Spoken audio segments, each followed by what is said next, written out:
오늘 제가 말씀드릴 주제는 생태위기 극복을 위한 불교적 대응이라는 제목으로 말씀드리겠습니다. 유인물 10쪽을 봐주십시오.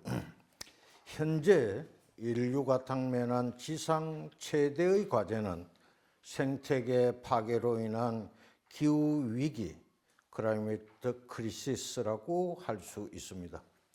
기후위기는 전 인류의 생존과 직결된 매우 중차대한 문제이기 때문입니다. 이러한 상황에서 전 지구적 생태 환경을 연구하는 생태학이 크게 주목받고 있습니다. 생태학이란 생물과 환경의 상호작용을 연구하는 생물학의 한 분야로 출발을 했습니다. 이 환경은 생물의 주변을 구성하는 생물적, 비생물적 요소를 모두 포함하는 그러한 개념입니다. 따라서 생태계 파괴는 곧 기후위기로 연결됩니다. 생태학에서 생물과 환경의 상호작용을 연구하듯이 불교에서는 이미 오래전부터 불교와 자연의 관계, 그 다음에 생물과 무생물의 관계를 중요하게 여깁니다.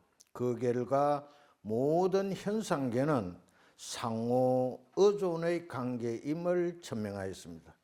제가 이 글에서 상호 의존의 관계, 현상계는 상호 의존의 관계라는 것이 조금 전에 발표하신 박병기 교수님의 호모 네티우스라는 개념과 똑같은 얘기입니다. 말이 다를 뿐이지 개념은 같습니다.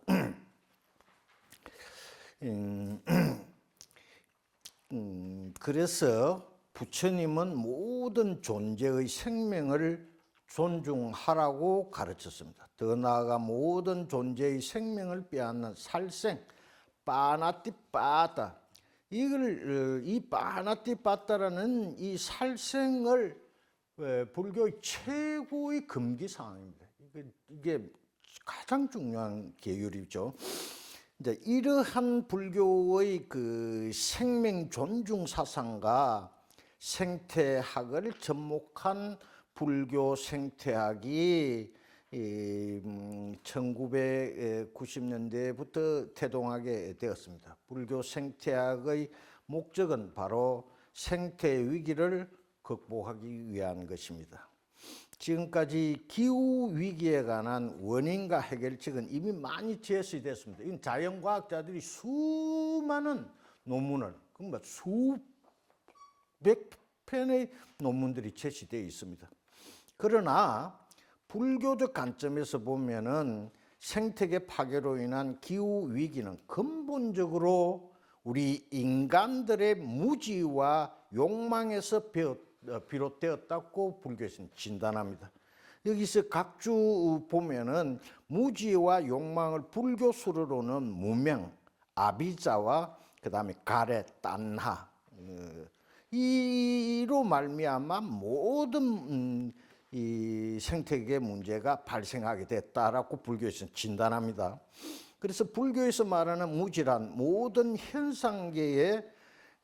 현상계는 상호 의존의 관계임을 알지 못하고 욕망이란 탐욕, 성냄, 어리석음이라는 삼독에 사로잡혀 있는 그러한 마음 상태를 말합니다. 이러한 무지와 욕망으로 말미암아 무분별한 자연 파괴와 생명체의 대량 살육이 이루어지게 되었습니다. 따라서 우리 불교도들은 이러한 불교의 생명 존중 사상에서 생태계 파괴와 기후 위기를 극복할 수 있는 대안을 모색하지 않을 수가 없습니다. 이 붓다의 생명 존중 사상, 붓다 시대, 부처님이 이 세상에 생존해 계셨던 시기가 기원전 6세기에서 5세기 사이입니다. 그때 인도에서는 오늘날과 같은 이 자연 파괴로 인한 환경 문제가 심각하지 않았기 때문에 환경 문제가 사회적 쟁점으로 대두되지도 않았고 또 환경 문제를 부처님께서 직접 언급한 것은 없습니다. 그럼에도 불구하고 부처님은 고의로 자연을 파괴하거나 어떤 경우에도 생명을 죽이는 폭력 행위를 행사해서는 안 된다고 가르쳤습니다. 몸소 실천했을 뿐만 아니라 그렇게 가르쳤습니다. 이것은 모든 생명에 대한 부처님의 자애, 그 메tta와 연민, 까루나에서 비롯된 것입니다. 법국행에서 부처님은 모든 존재가 폭력을 두려워하고 모두의 삶이 소중하다. 남을 자신과 견주어서 남을 죽였어도 안 되고 남을 시켜 죽게 해서도 안 된다라고 말했습니다. 즉 살아있는 생명체를 죽여서는 안 되며 죽게 해서도 안 된다는 것이 부처님의 기본적인 가르침입니다. 자신의 생명이 소중하듯이 모든 생명체도 존귀하며 소중한 존재이기 때문입니다. 이러한 부처님의 그 생명 존중 사상은 초기 경전과 여러 율장에 나타나는데 여기서는 몇 가지 중요한 것만 간추려냈습니다. 초기 경전에 나타난 생명 존중 사상을 보면은요, 그 자비관이라고 그러는데 자애와 연민을 합해진 건데 이 자비관은 생태학과 직접적으로 관련이 있습니다. 불교에서는 이러한 자애와 연민을 바탕으로 모든 존재에 대한 그 존중의 태도를 견지하고 있습니다. 한마디로 자비란 모든 생명체에 대한 한량없는 자애의 마음과 그들을 연민히 여기고 그들을 불쌍히 여기는 그러한 연민의 마음입니다. 자비의 대상은 여기 중요합니다. 불교에서는 자비의 대상이 인간뿐만 아니라 인간, 동물은 물론 식물에까지 확장된다는 점에 여기 주의를 기울여야 합니다. 식물은 생태계를 구성하는 중요한 요소이기 때문에 부처님은 초목을 함부로 파괴하지 말라는 계를 제정하기도 했습니다. 이거는 초목을 베고 이런 걸 하지 말라는 것은 출가자에게만 적용을 시켰습니다. 왜 그러냐면 제가자에까지 적용시키면은 이 지구상에 생존할 수가 없기 때문에. 그러나 출가자는 그걸 지키라고 얘기했습니다. 수타니 빠따 갱집의 메타 수타 그 자경에 부처님의 생명 존중 사상이 극명하게 드러나는데 이 경의 제 145개에서 부처님은 모든 존재가 행복하기를 거기 각주 사이에 보면은 사베사다 바완투 수키따따라 이것은 남방상자부 불교도들은 입에 달고 삽니다. 모든 살아있는 생명체가 행복하기를 기원하는 이 자비연민의 사상입니다. 이게. 그래서 빨리의 삿다를 유정이라 번역하기도 하고 중생이라고 번역하기도 하는데 무생명이라는 뜻입니다. 이 삿다라는 단어는 인간은 물론 동물과 식물까지 포함하는 아주 넓은 개념입니다. 그래서 이걸 대성불교에서는 중생이라고 그러는데 중생하면은 전부 살아있는 생물체만 생각하는데 이 개념에 식물까지도 포함이 됩니다. 다만 이 삿다에는 무정물은 포함되지 않는 것으로 사용을 했습니다. 초기 경전에는 무정물은 이 삿다에 포함되지 않는 거로 봤는데 대성불교 와서는요 무정물까지 포함을 시킵니다. 그래서 무정물도 생명체가 있는 것으로 그걸 뭐랍니까? 대성불교에서는 무정물도 나중에 성불할 수 있는 것으로 이렇게까지 확장이 됩니다. 그러나 초기 경전에서는 무정물은 돌이나 바위는 생략하고 살아있는 사람, 동물, 식물까지도 전부 다 생명체이기 때문에 죽이서도 안 되고 고유의 행복을 누릴 권한이 있다라고 말씀을 합니다. 그래서 부처님께서는 뭐라고 말씀하셨냐면 이 자경에서 어떤 살아있는 존재들이건 이건 뭐 아주 어떤 살아있는 존재들이건 동물이거나 식물이거나 남김없이 길거나 크거나 중간이거나 짧거나 조그맣거나 거대하거나 보이는 것이나 보이지 않는 것이나 멀리 사는 것이나 가까이 사는 것이나 태어난 것이나 태어날 것이나 모든 존재가 행복하기를 어머니가 자기의 외아들 목숨 걸고 보호하듯이 그와 같이 모든 존재를 위해 한량없는 마음을 닦아야 한다. 온 세상에 대하여 자애의 마음을 위로 아래로 옆으로 창의 없이 원한 없이 정오 없이 한량없는 마음을 닦아야 한다. 이 각주의 이게 빨리 우문인데 이게 남방상자 불교도들은 출가자 제가다 할 것 없이 그냥 입으로 그냥 외웁니다. 이건 뭐 눈 뜨면부터 이런 마음을 가집니다. 이런 마음을 가진 사람이 절대 남을 해치거나 생태계를 파괴할 수 있겠습니까? 절대 파괴합니다. 스리랑카에는 그 암굴 바위나 큰 나무가 있으면요, 우리는 고속도로가 돌아가요.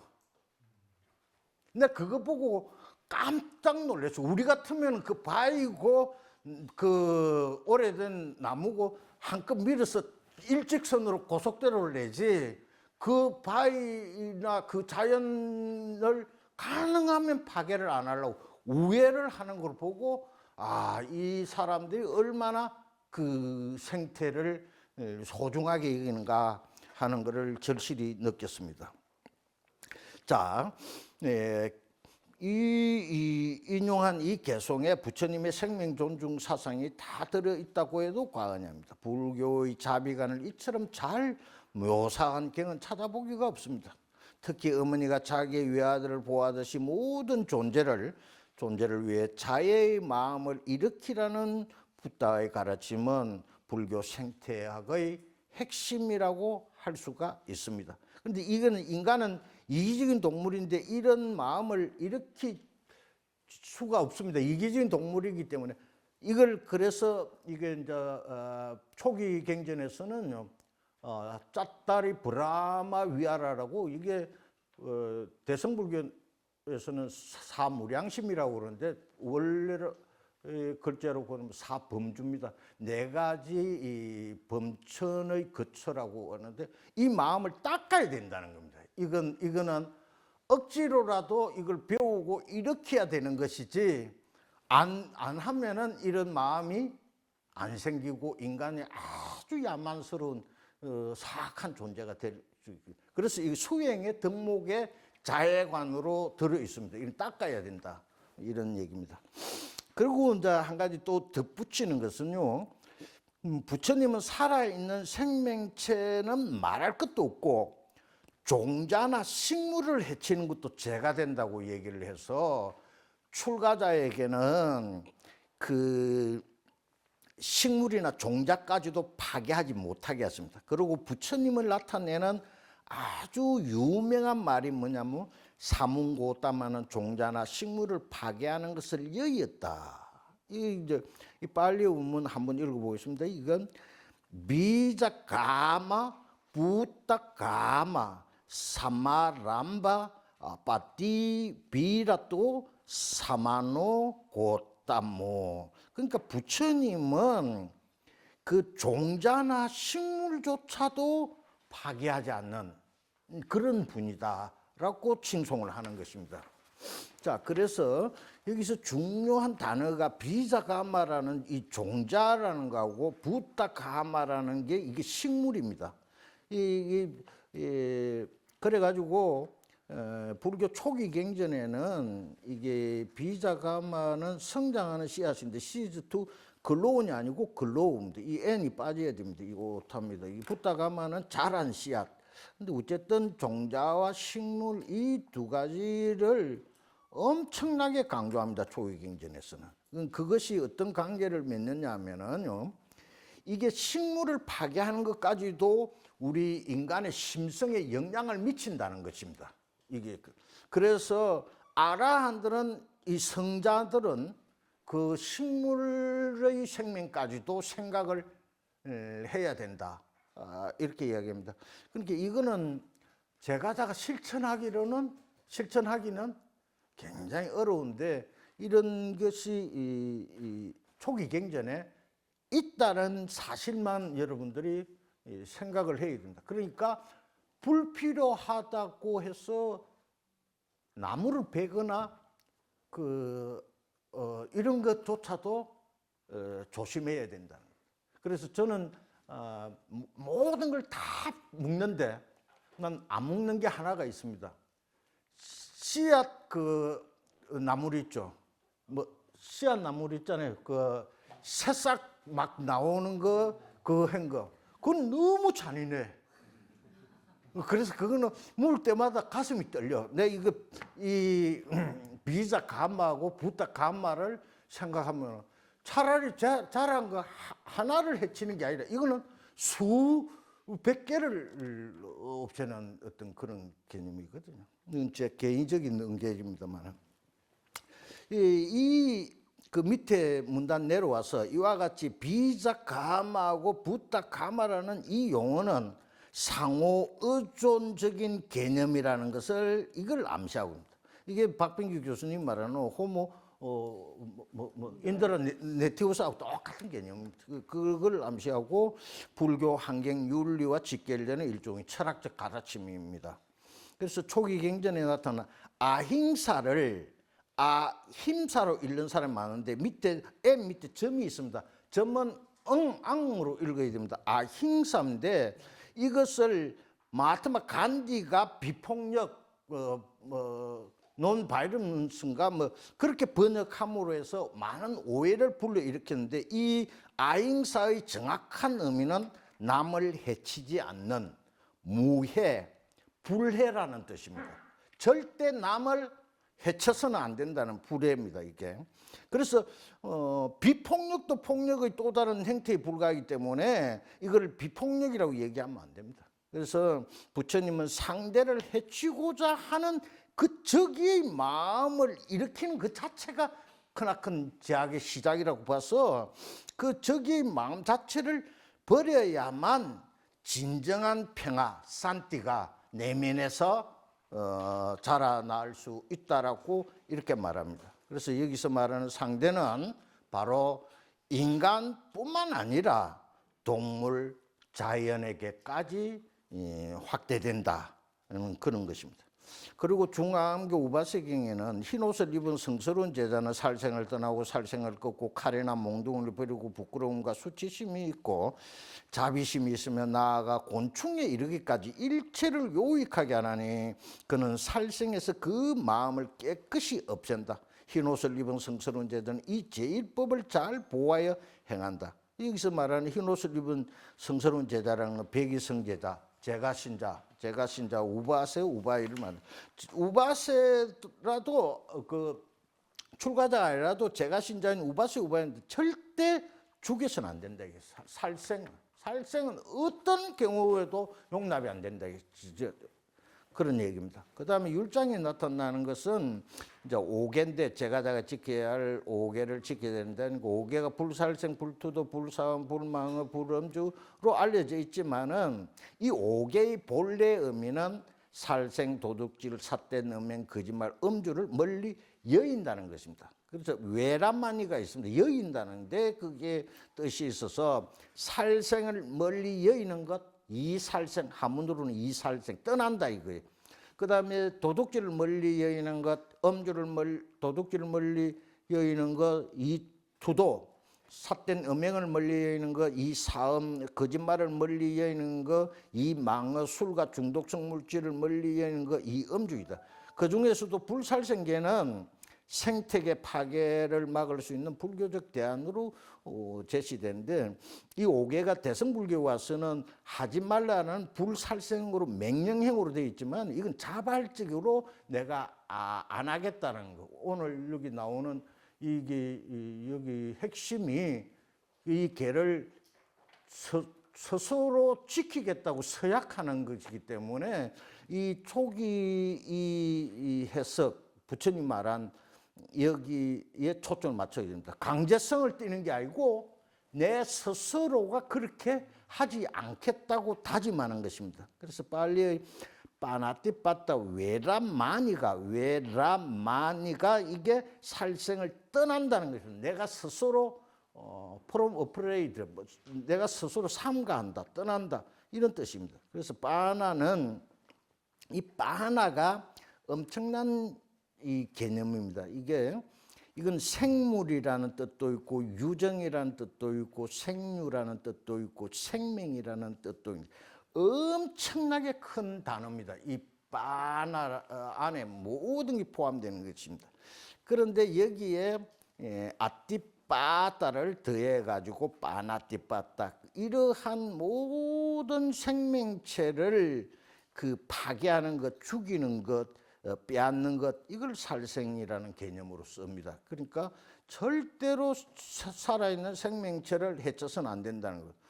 그리고 출가자에게 해당되는 바라이죄는 살인계라는 게 있는데 3조에 그것은 고의로 사람의 목숨을 빼앗는 것인데 그거는 정확하게 번역하면은 단인명계입니다. 이거 마누사 미카하 빠라지카라고 사람의 목숨을 고의로 죽이는 걸 말하는 건데 이 고의로 사람 목숨을 빼앗거나 생명을 빼앗기 위해서 살인 도구를 가진다. 살인 청부업자를 고용해서 사람을 죽이거나 다른 사람에게 자살을 권유하여 죽게 만드는 것. 이 개는 범한 자는 참회가 허용되지 않는 바로 즉시 성단에서 추방한 엄청나게 큰 죄입니다. 그러니까 일반 다른 조그마한 모기나 뭐 바퀴벌레 죽인 거하고 사람 목숨을 죽인 거하고는 하늘과 땅만큼 엄청난 차이가 있죠. 그래서 이 생명 존중 사상은 부처님 계율에서도 잘 나타난다. 그 다음에 이러한 그러면 생태 위기를 극복하기 위해서는 어떻게 해야 되느냐?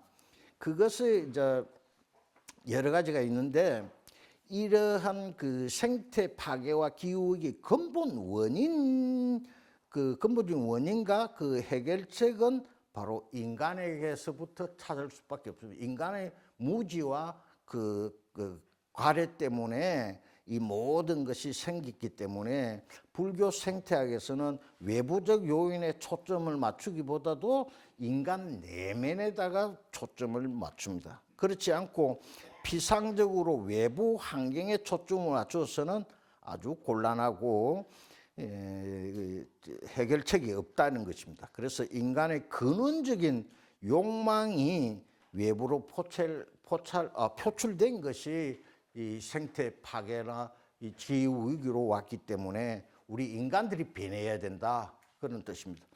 그 다음에 넘어가서요. 그러기 위해서는 어떻게 해야 되느냐? 그 원을 세워야 된다. 서원을 세워야 되는데 여기서 한 가지 말씀을 드리면은 그 동아시아 불교에서는 개와 유를 구분하지 않는데요. 이 개념은 제가 그 27일 날 불교 평론에서도 말씀드릴 건데 개와 율의 합성이니 개율이라는 단어를 아무런 생각 없이 우리는 쓰는데 이게 다릅니다. 이 차이점을 명확히 알아야 됩니다. 개는 신라고 율은 위나야입니다. 전혀 다른 개념입니다. 그런데 중국에서는 이걸 구분할 수도 없고 번역할 수가 없으니까 그냥 개율이라고 같이 붙여버린 겁니다. 그런데 개는 준수사항이고 율은 금지사항입니다. 개는 준수사항이기 때문에 개를 어겼다고 해서 별도의 처벌을 받지를 않습니다. 그러나 율을 어겼을 때는 그에 상하는 처벌을 받습니다. 예를 들면 술을 마시지 말라 불름주라는 개를 어겼다고 해서 누가 처벌합니까? 아무도 처벌을 안 합니다. 그 처벌 대상이 아닙니다. 그러나 술을 마신 뒤에 음주 운전을 해서는 안 된다는 것이 이런 게 율입니다. 그래서 이게 우리 생활에 이게 개와 율이 다르게 적용되고 있는 거를 그냥 뭉텅거리면 안 됩니다. 이거. 그런데 빨리 율장에 나와 있는 바라제 목차나 이건 전부 율입니다. 그런데 중국에서 번역을 할 때 그걸 개라는 이름을 붙였어요. 근데 본래는 개가 아니고요.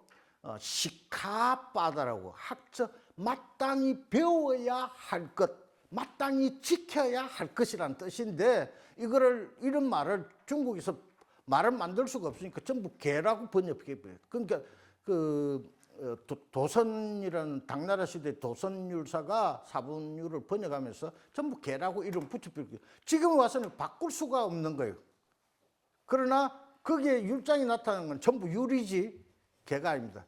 다만 제가다가 지키는 오개는 이거는 개입니다. 반짝신라라고 원어가 그대로 나옵니다.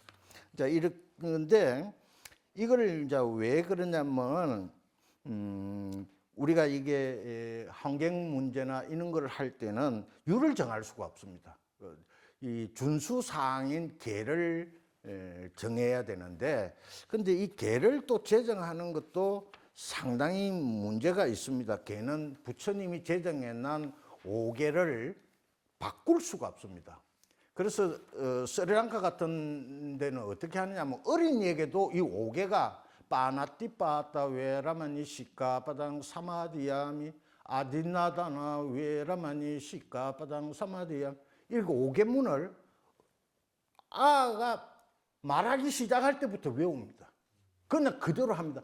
그러나 불교 학교의 선생은 이거는 무슨 뜻이다라고 2학년이 이해할 수 있도록 설명을 해주고 3학년이 더 알아들을 수 있도록 설명을, 이 해석을 다를 해주지. 계문 자체는 절대로 바꿀 수가 없다. 불계변, 부처님이 제정한 계율은 바꿀 수가 없다. 그러나 그 후대에 수정해서 첨가하는 것은 끊임없이 현실에 맞게 바꾸어 나갈 수가 있다.